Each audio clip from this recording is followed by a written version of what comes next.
Well, this is Tim from Your Six Studios. Today in this video I'm going to show you how to fix your home screen layout on your Samsung phone. So just go to the top right and go to settings right here, and we want to go on down to apps.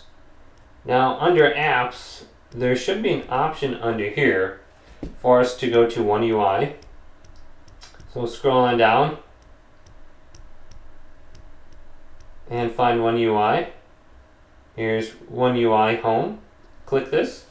And then we want to go to where it says storage, go to clear cache and clear data. Now this is going to reset the home screen back to normal, so you can see everything is in the same location it was when we factory reset our phone or when we first got it. I think maybe even my lock screen is kind of reset. Let's see, it should be a picture of fire, so that didn't reset. So it's just my home screen, not my lock screen. But hopefully this video did indeed help you out. Did leave a big thumbs up and subscribe my channel down below.